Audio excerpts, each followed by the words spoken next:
Well, welcome back. Show has been a minute, hasn't it? um, man, I just had a crazy thought today. I was like riding around at work, you know what I'm saying, and got a couple of videos that came across my YouTube that kind of got my attention today. It just kind of got me thinking, so I figured I didn't really know what I wanted to do with this channel. To be honest, I still don't. And yeah, sorry y'all. I keep adjusting my hat because I feel like it don't look right. Let me know if it look right to y'all. But so look, the job market is getting out of hand. You know what I'm saying? Over the last couple of years, it's kind of like picked up. I mean, I'm 29. I'm in my 20s, so I'm just thinking lately like about where I want to go and where I want life to take me and the things I'd like to see, happen in life. But not only the things that matter with me, like matters with y'all. It matters with everybody. You know what I'm saying? It matters with everybody who is working a job, which is like 99.567 of us. You know what I'm saying? 6'7" All right. I'm sorry. All right. But man, I just wanted to go over some things with y'all. I was listening to this video today, and I really didn't believe it at first until I had to go Google fact check, bro, because I honestly thought he was lying, but no, he ain't. Did y'all know that in order to land a job, you have to submit between 100 to 200 job applications before you even get a job? On average. That means, there's some mugs who probably done put in a couple thousand job applications. And we're not talking about the dudes like with a felony who ain't worked in 6 years. You know what I'm saying? We talking about like, normal people like me and you who mostly have had a job. You know what I mean? And it's just kind of gotten out of hand recently, like 100 to 200 job applications in order to secure a job that at the end of the day you probably don't even want. You know what I'm saying? Like it's not like don't get me wrong, it ain't like most people don't want to work, but I'm saying like, it ain't like everybody's in love with their work. Y'all know what I'm getting at. And back in our parents' days. Now, mind you, y'all can fact check me. I actually encourage that you do because, like I said, I had to fact check, bro. I thought he was lying. And 100 to 200 job applications is insane when you think about, like, today we're going to be doing a lot of comparison. I like to compare our generation with the last generation, which is, like, our parents. And I don't know if y'all can guess, but I'll give you a second. How many job applications do you think they had to put in to secure a job? Hint, you can count it on one hand. 3 job applications, and on average they were securing work, and not just work that they could literally, back in their day, they could work part-time at a minimum wage job and be working like I don't know, decent hours, like, but not full-time at a minimum wage job. And I mean, they had their own apartment, and we're not gonna get all super exaggerating, like, you could support a whole family on that or nothing, but oops, I was talking to one of these dudes at work. We kind of work together. He don't work at like the same company as me. I don't really want to get into what I do. It don't really matter.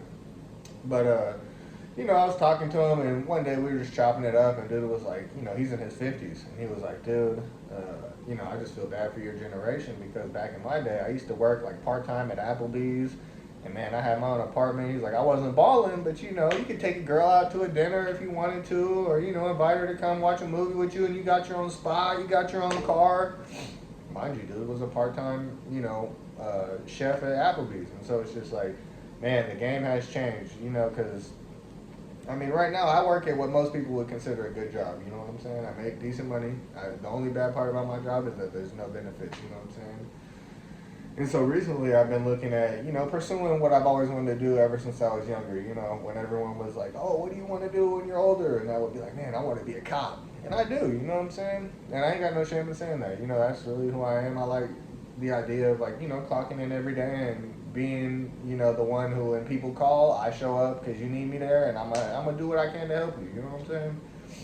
And yeah, it's just, man, it's really gotten scary considering the average age of a new hire at a company is 43 years old. Or actually, I think it's 42. 42 or 43 years old. The average new hire at a company is 42 or 43 years of age. I'm 29.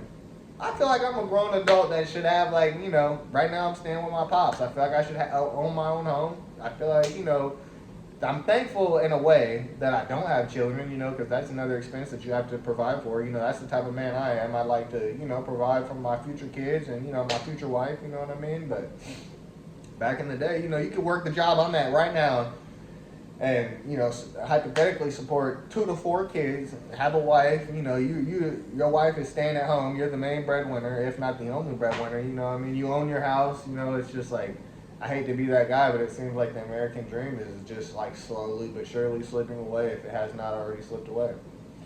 It's tough. And I got a couple notes here, so if y'all see me peering over, I'm new at this thing. I'm working. Hey, you hear me? I'm working. And man, there was one of my other coworkers a couple months back. Her husband had been working at this job for like 10 years, and great benefits, great pay, all that. And then one day the company just shuts down. You know what I mean? And man, it's insane. It just truly is insane. The things that you work 10, 15, 20 years at a company, and man, things like that happen, and like now that same person, I'm now competing with them for work. It's just so hyper competitive. Which, don't get me wrong, that's literally what the country's built off of. So I'm not saying like, oh my gosh, the country's so hyper competitive, like this is unbearable. Well, I guess that is what I'm saying, but in a way, I'm saying the problem isn't the competitiveness; it's the lack of opportunity, right? Because we're not complaining because it's just me and you and Greg and James, applying for the job. It's me, you, Greg, James, and everybody we know applying for the job. And the job is $22 an hour, no benefits. And, jobs like that, I don't have to convince you that they don't care about you. Everybody knows that, you know what I'm saying? And so that's just one of many examples. There's so many examples of like companies not caring about us, and, that's just what it is. It's a company, they're there to make money, I get that, but with the new age of like AI, right? Which seriously you have to take into effect, because not only is it going to like be taking our jobs in the future, which sounds scary to say. In a way, you almost don't believe it. Like I was one of the people, because I've been in I was born in '97. I was one of the people who was very interested in computers ever since I was born. And at first when I heard about this AI thing, I was like, man, this is awesome. Like this is just so great, like it'll help in a million different ways. And then as you begin to look deeper and deeper into it, and who's creating it, and it's just like every other good tool in life. When a government can take advantage of it, they do. And so it gets used against us versus for us. I don't know, that's a whole different conversation. But the idea of what I'm getting at is that it's like, not only is AI taking our jobs, right, but when it comes to the hiring process, if you don't have certain keywords and things in your resume, you won't even get seen by the hiring manager. So now, not only is the AI taking our jobs, they're stopping us from getting this work. And at the end of the day, there's someone who's sitting there just typing the code, and they're it's such a like circus game that it's horrible. It sucks. Like I said, it's not like the hyper competitiveness, because we all want to see the best person for the job get the job. It's not about being hyper competitive. It's about the lack of opportunity. It's like I'm trying to remember the saying of like what someone always told me, but the idea of it is that it's like, no person who's making money is complaining. No person who's working at Boeing, making a good living with benefits and everything, who's able to take care of themselves and the people in their lives, they're not complaining. They might think like, oh, I'd like a better car, or maybe I'd like a bigger house, so we could have another kid, with a girl or something like that. But yeah, it's just rough, and then like I said, with the AI thing, I could go on and on about that, but AI is going to continue to take the jobs to the point where they're talking about a universal base income. And that should scare most people, because when there's so much jobs being taken that they're talking about a universal base income. Trixie, that's enough. Sorry about that, my dog. But when they're talking about so much AI they're talking about a universal base income, you're now talking about a world where we're all living off the government, and that's exactly what they want. You know what I'm saying? Well, not all of us. You know what I'm saying? But most people who don't have like a highly specialized skill in a certain thing, yeah, they coming for you. And they coming for me. They coming for all of us. It's a shame. And so it just makes you wonder, because at this point you're kind of like playing the game of like trying to predict the future and then placing yourself in a good spot, and it's just like, I don't know. It almost seems like impossible. My dad, he's worked at, the government for the last 40 years. And, I'm blessed that my dad's had stable employment and that, he's able to provide the things for me and my siblings that, he has. And so I'm very thankful in that. But he's someone that I look up to, and I wonder, like, sometimes, like, the life that he provides for me, I'd like to provide that for my children, of course. That's the way that I was raised up. And you just start to ask yourself, like, you wonder if it's possible, and that's a scary thing.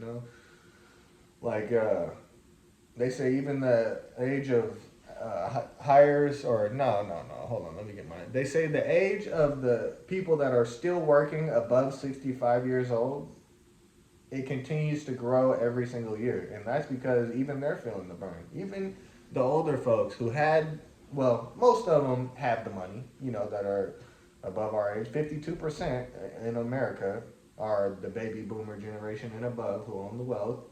It's not most people around my age, you know what I'm saying? Not yet, unfortunately. Now, with the rise of like crypto and Bitcoin and, all that crazy, stuff, it's made some money for very few select people, but y'all know how that goes. It's all a game, and you got to join the club. You know what I mean?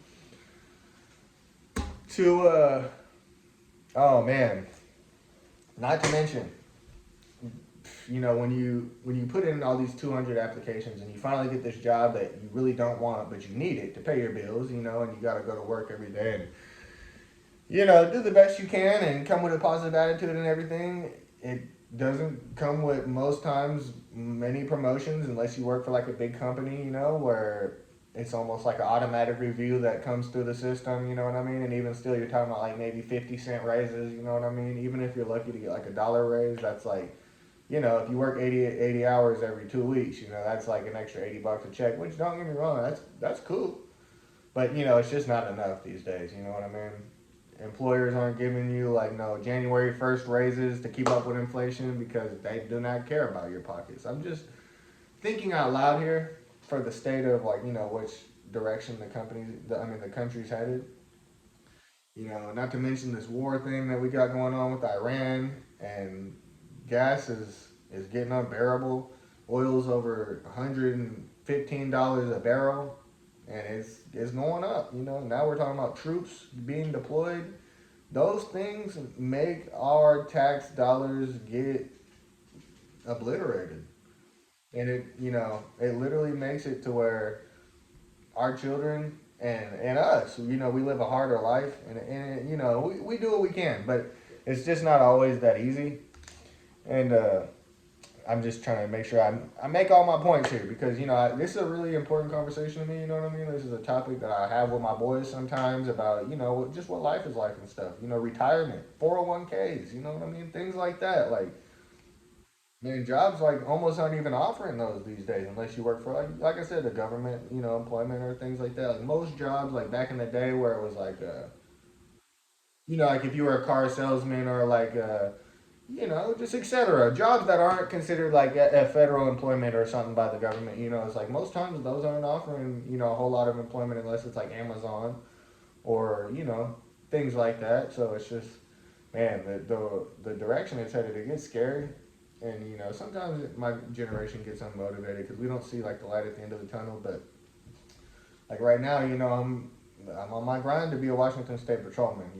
And or work in another agency. You know what I mean? My options are open. I've never been, in trouble. I've always had steady employment.